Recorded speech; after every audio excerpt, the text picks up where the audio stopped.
You're watching Open Agenda. Here's our host, Joe White. Welcome to Open Agenda. I'm your host, Joe White. In the studio with me is Dr. Joe Venosa. Thank you. Thank you. Mr. Mike Goldberg from Delmar. Thanks for coming out. Hey. So, Joe, you were at the city council meeting yesterday. Yes. And they talked annexation. Michael Langford, who's been on the show many times, we're going to have him on today. He actually had some very articulate points. So when we look at connection fees, those are the things that normally are paying for capital, like going into the capital improvement fund for the water sewer plant. When we had those people here, I think about a month ago now, doing a report, they said that we were running this year, I believe $3.5 million, like kind of negative because of capital improvements that are needed, and $4,650 to $7,500, and I forget the exact amount. If you times that by the number of like approvals, just lowballing it, you have several $1 million there. Like that is why we're in the hole, is because we waive those fees. That is also causing people to have increases on their water bills. And again, I've been advocating that that should be on the businesses because that's where this money is normally coming from. We've all had, everybody here that lives in the city or outside the city has had increases of 40 to 80% over the last couple of years. And it's like, that's why. So we were sold this thing that sounds great, like who's against development? But it's like, the problem is that like now we don't have money to run the city, right? And like that was an enterprise fund that did work. So it's like we didn't really need to tinker with that and break it, and we did. Because we listened to people and we trusted the wrong ones. Not just annexation and the opportunities that creates, but also outlining some of the challenges when you're constantly doing these subsidies and giving away hookup fees that don't flow back into the capital improvements. Yeah, I would call them problems rather than challenges, but yeah. I mean, he's absolutely right. So this recommendation did come from the very last Planning and Zoning Committee meeting that was a combined meeting. So we were just watched at the county council the other day. Yeah. They did select 9 members to be on their meeting or their committee. Chip DeShiel, who was the chair of the current Planning and Zoning, is going to be the chair of the new county Meet Planning the and new Zoning. boss. Well, yeah, same as old boss. Yeah. But the city council or the city Planning and Zoning looks like it's going to have 7 members, and we don't know who they are yet. Not yet. I believe old friend of the show, Joe Scafino, was putting his name in for one. He's a contractor. Seems very well qualified. Other than him, I don't know anyone personally who is also considering it. Okay. Yeah. So, Mike, we've watched some of this play out when we talked about the sanitary district on the county. And I'm interested when Michael Langford comes in just to see what his thoughts were on how they're going about the annexation from the city side. Because now that the planning and zoning is split, which is probably a good thing, it also means that one hand might not know what the other hand's doing, and we could end up paying for things twice, and that wouldn't be good, right?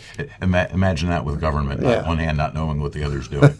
Well, we might get to play back those videos in real time, you know. Mike, I want to ask if you'll stick around, and after we get a chance to talk to Michael, I want to follow back up and just on some of those points when it comes to the sanitary district and what other people should be thinking about. Sure. Right, stay around? Yep. All right, so stay with us. When we come back, we're going to bring in Michael Langford, and we're going to talk annexation. Stay with us. We'll be right back. Folk music and annexation. So to keep the conversation going about the city of Salisbury and their business with the city council, brought in Mr. Michael Langford. Thanks for coming out. Thanks for having me. Dr. Venosa, thanks for sticking around. Thank you, sir. Gentlemen, you both attend and watch very closely a lot of the city council business, and there's quite a bit that's going on now. A little bit of good news that's happening is the Maryland Folk Festival is scheduled for the second weekend in September, right? Yep. And that's going to bring a lot of different acts. Actually, they just posted their lineup. And not only bringing in outside acts, but showing some actual local talent, too. Yeah. So, and it's a free event, right? Yep. Yeah, fantastic. Now, talking about the side of it being free doesn't mean that it isn't without costs. And Joe, you've been at the city council meetings. They've had to fund some of this. Is that right? Well, funny enough, yesterday at the meeting that Michael and I were at, they had announced that they had just received a $50,000 state grant to help with the festival, which, you know, on the face of it is sort of great, but it sort of begs the other question. being that this is a major economic driver for the region, right, theoretically, being that it sort of brings in all the support for businesses and brings in revenue, you could ask the question, perhaps, should the festival actually show that it's bringing in money that it's paid for, rather than sort of continue to rely on certain grants, maybe? Well, the grant you're talking about came from the Maryland Heritage Area Authority. Yep. So, Michael, the Maryland Folk Festival coming up, if you compare that, and they're not the exact same, but the Pride Festival was back in June, and when they were done that event, there was a positive balance left with that outcome. Yeah, they were clear that Salisbury P-Flag was very clear that they were very successful in their event and that they had a lot of support from the community, a lot of grassroots fundraising, so they were able to actually have money left over in the coffers for the event next year, which is wonderful for our community. Going back to your point, Joe, the Folk Festival did cost money last year. They had to back fund some of that. They have the grant this year. Should that be a consideration for the city taxpayer dollars? I think so. I think, generally speaking, the argument has always been made that the Folk Festival, obviously, it puts Salisbury more on the map. It brings in revenue, showcases talent, which is all great stuff. But you do have to ask yourself, if it's going to come at a net cost to the city rather than actually self-generate. And when you have other events and again, I understand we're not comparing apples to apples here, because the Pride event is basically part of one day. The Folk Festival is essentially 3 days, give or take how you count it, a lot more logistically sort of complex. But I guess my concern that I always have on these kinds of events, and growing up in New York, you saw all these different kinds of feasts and parades that were always throughout the year. One of the things that they were always very diligent about was making sure that in certain capacities, you don't want to get too reliant on grants, because grants can be taken away or grants can be cut, or you apply and it goes to somewhere else. So it's great we have it. I think it's going to help.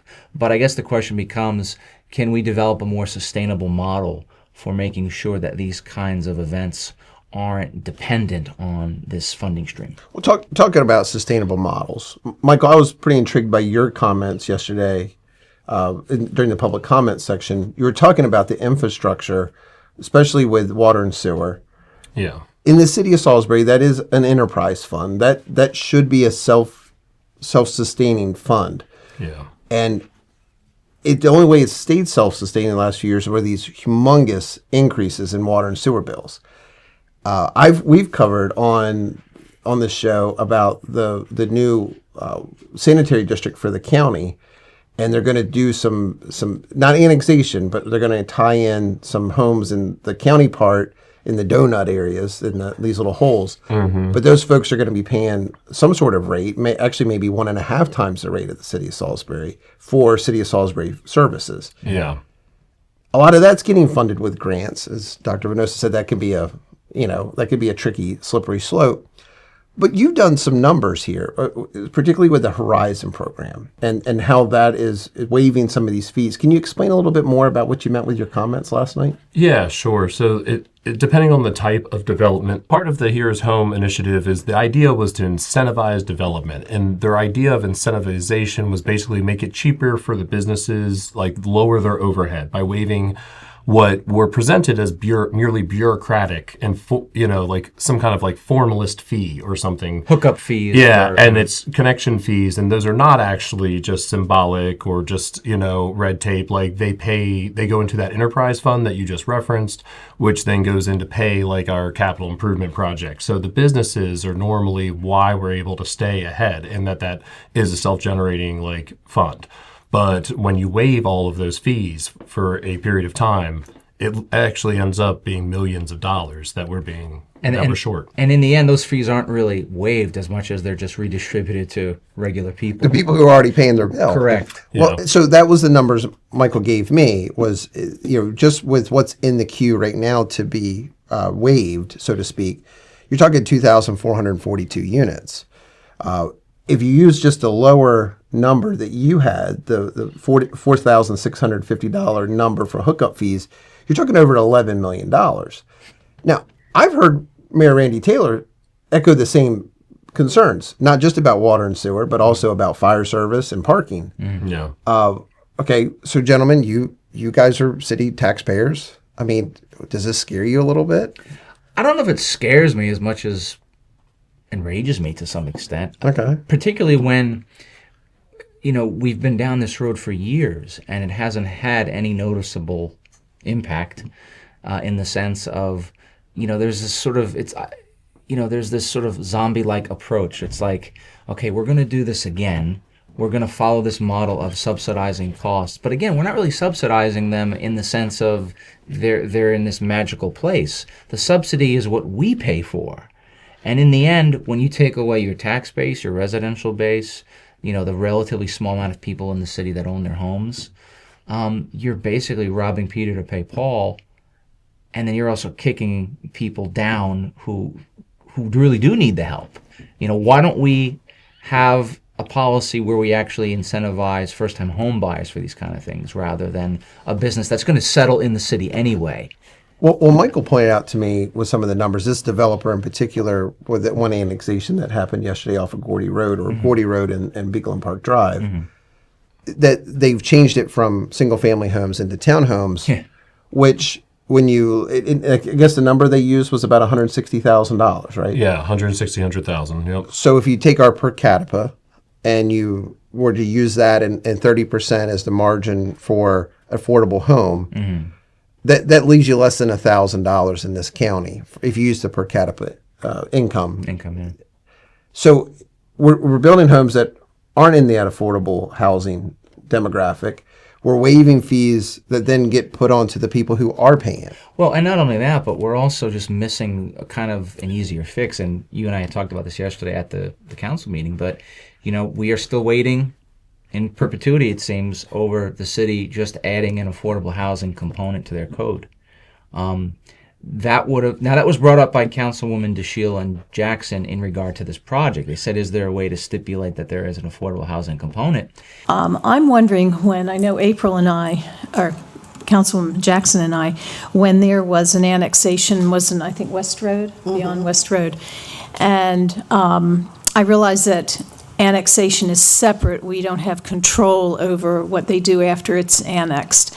But I'm wondering if it wouldn't be helpful if we would figure out what our policy is as far as what's going to be built on properties that are asking to be annexed, and whether we revisit the idea of having affordable housing as part of that requirement for the development when you are annexing it. Just a question I would like to throw out there. I agree. It's certainly something we can look into. The zoning classification, I think Jennifer said, would be 5A.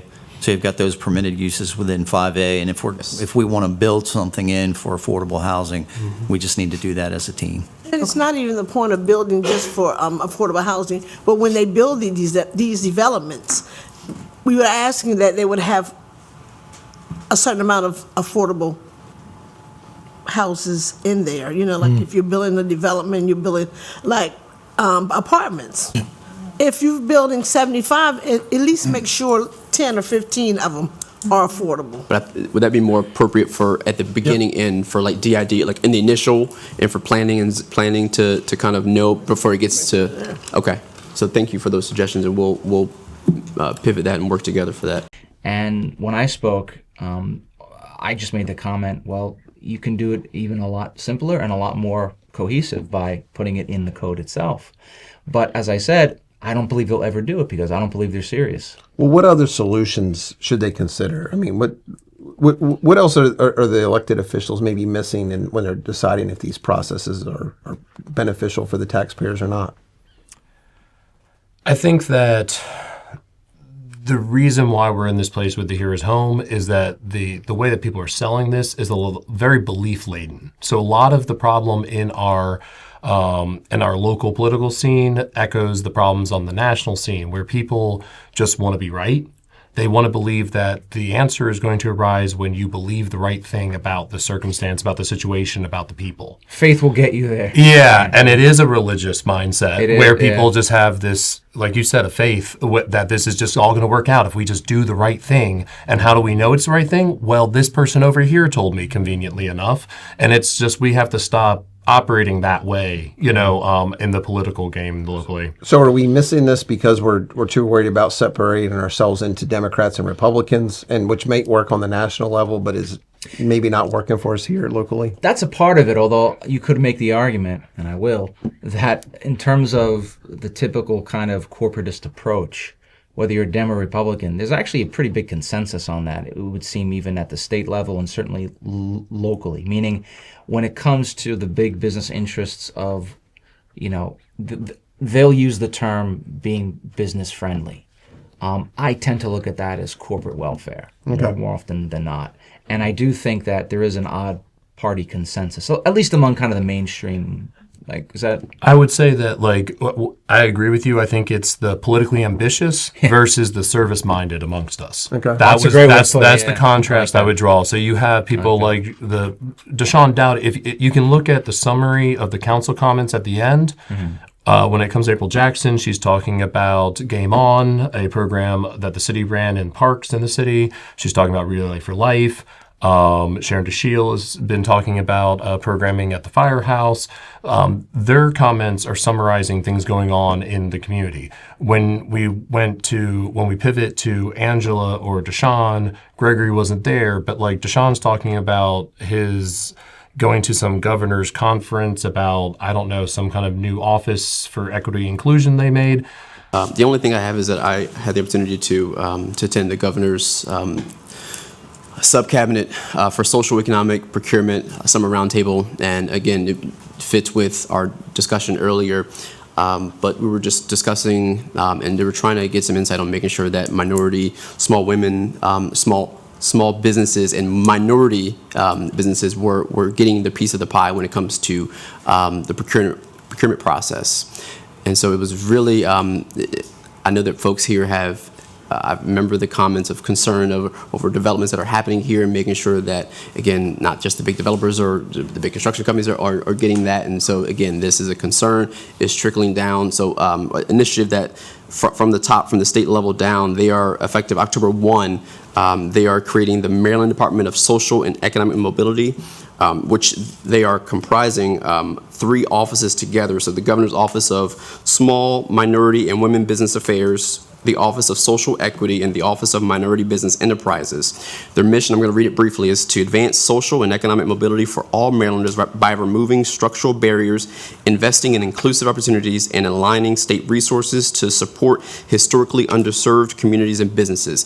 They've realized that there's too much red tape. They've realized that they need to streamline the resources. And so they realize that it's easier if all those resources are going through one office to make sure that you, the Marylanders, are reaping the benefits and that you're getting your piece of the pie. So again, I'm proud of the office. They were here on the Eastern Shore. They were listening. So I can't wait for what's going to come of that. Special Secretary Martinez, I'll find some kind of way, but she shared her email. She said if folks have concerns, if they're not XYZ, she said reach out to her office and they will make sure that you all are being heard. So again, this is the Governor's Office of Small, Minority, and Women Business Affairs under Governor our Governor Wes Moore. Sounds great, but at the end of the day, it doesn't really have any local relevance beyond name checking things. Yes. And I think we've used the term before, clout chasing. Yes. When you have, and we know this obviously from examples with the executive and others, when so much of the focus is on trying to be seen with the right people rather than actually address the situation on the ground that people are dealing with, you do see that sort of gap between, and I love the way you put it, sort of the service-minded and the politically ambitious. Yeah. So did they decide to annex the property? They did. There was a property on Johnson Road that I believe they're looking to develop 248 townhomes on, which is fantastic. The thing I suggested to them is I know people who own homes on Johnson Road who receives that probably desperately need to be annexed in due to failing septic, which is an ongoing issue that everyone's aware of in the county. And I think that we're really missing out on an opportunity where we could maybe, when that developer wants to develop a lot to add more people in, maybe there's some of the old homes that are there that are remaining outside that, could benefit from that arrangement at the same time. Tie in at the same time. Yep. Well, I do hope to have Mayor Randy Taylor back in and kind of update us on just really where some of these other developments downtown and out in these new areas that the city's looking to annex would impact the bottom line. Because, I mean, believe it or not, we're only 6 months away from starting budget season again, which seems like it's inevitable. So, well, thank you, Michael. Thanks for coming out. Thanks for Appreciate having you. me. So stay with us. When we come back, we're going to bring back in Mike Goldberg, and we're going to talk a little bit more about the city annexation. So stay with us. We'll be right back. Welcome back to Open Agenda. Mr. Mike Goldberg, thanks for sticking around. Yes, Thanks for sir. coming in. Dr. Jovanos is still with us. Yep. So it was very interesting to see the points Michael was making when it come to the annexation, the cost that is being associated with waiving these hookup fees for a developer. Yeah. The numbers, the low end numbers, you're talking over $11 million. He brought up the potential on Johnson Road for some older county homes to get hooked up, and maybe they should look at annexation themselves as a possibility. I know there's a lot to that. It's not just, you don't just check a box. But Michael, we've been listening to this with the sanitary district, and right now the sanitary district, they have agreed to proceed with 3 different areas to give city services at the county's expense to put the infrastructure in. The state's funding this with a grant, as you like to say, Joe. And then once they're hooked up, they're going to be paying city rates, actually at 1.5 times the city rate. Listening to Michael's comment about how expensive it is to get water and sewer, are you glad you're not one of the people paying for this? I'll be glad until my septic system fails. You're always ahead until you're not. I think the thing that's hard to put your mind around is we're using state funds to subsidize local projects that are in fact costing us money at the local level when things like an enterprise fund for water and sewer aren't funded, right? Look, there's no free lunches out there. You know, sooner or later you have to pay the piper. And anytime you offer any kind of a subsidy, then it's going to be less revenue for whoever the taxing authority is. And that money comes from all of us, everybody out there. And, you know, eventually you're going to have to pony up into this collective system. And it, there's some bad things that go along with that. Joe, one thing that kind of resonated with me was listening to Michael talk about political clout versus ambition and understanding how that process works. Yeah. In our community, with the city council, you're talking 5 elected officials, the county council, and the executive, you're talking an additional 8. We've talked many times on this show about whether it's county executive being overly ambitious or former Mayor Jake Day, in his ambitions, and he's been successful at getting into the state government. Former delegate Carl Anderton, same way. Are we being misled as taxpayers? Are we funding their political ambition?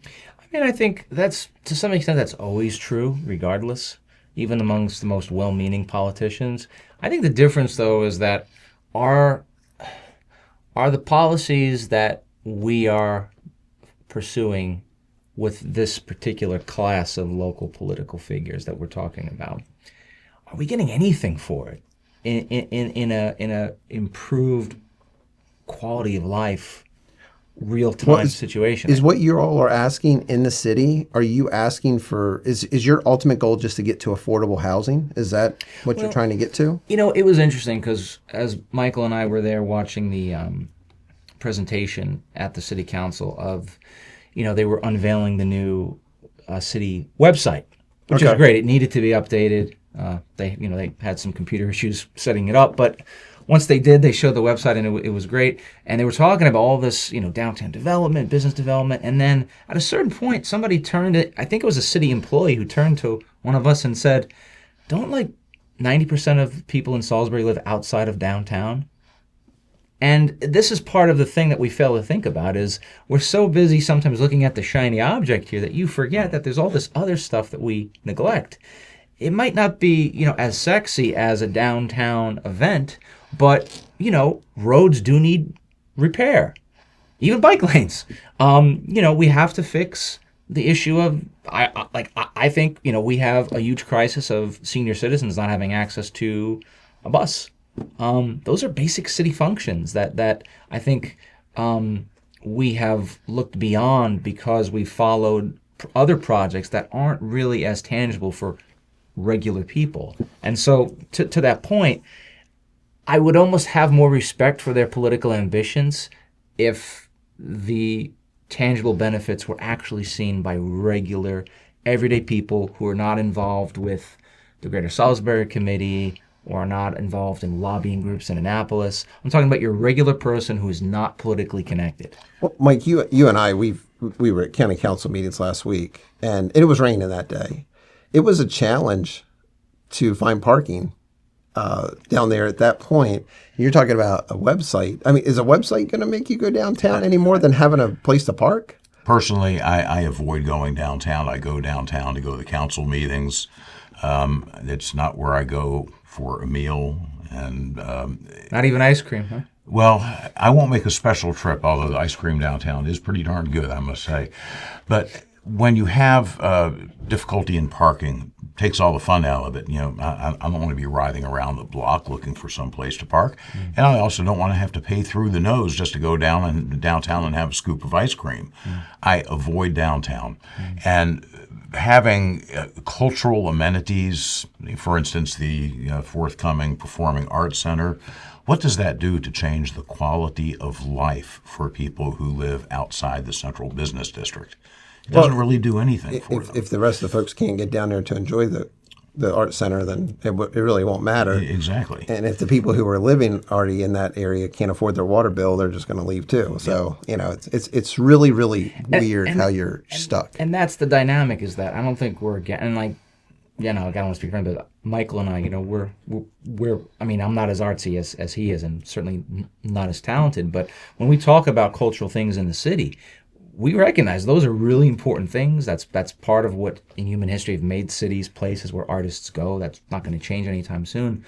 But you can't have that without no basis for other quality of life improvements. And it has to be on a certain scale too. If you have large scale cultural performing arts projects downtown, we need to recognize we're a small city here in a very small and a not particularly affluent county. It has to be proportional, I think. And unless we want to be Philadelphia or Baltimore, I don't think most people in Wicomico County want to be Baltimore. One thing it brings to mind is kind of a chuckle through some really serious stuff, but sometimes some of the politicians have joked about our background on this show. And the whole point of our background is to show sometimes what we think we're acting like, not what we really are. I mean, this isn't Salisbury, is what you're saying? It's somebody's vision of what they think Salisbury is. I think I know the guy you're talking about. Yeah. And I'm proud of where I live and where I'm from. Sure. And I'm glad it doesn't look like this background, but that's what the background's for. And look, I'm downtown almost every day with my son. Like, we're always doing stuff down there. There is a lot to do, and it's great. But it is never going to be a metropolitan center in the way that some people would believe if we just subsidized a couple local developers a little bit more. Those things happen organically anyway. You can't force them. I mean, Walt Disney can, but outside of that, you can't. You can't curate an urban district like that. Although you can destroy it, and there's the historical reasons for why downtown is the way it is anyway. And those mistakes, those scars are still there. Yeah. The build it and they will come theory, it doesn't really work except in the movies. No, but bulldoze it and they will go, dude. Yeah. Well, thank you, gentlemen. Appreciate it. Thanks for watching this episode of Open Agenda. We'll be back later this week with another new episode.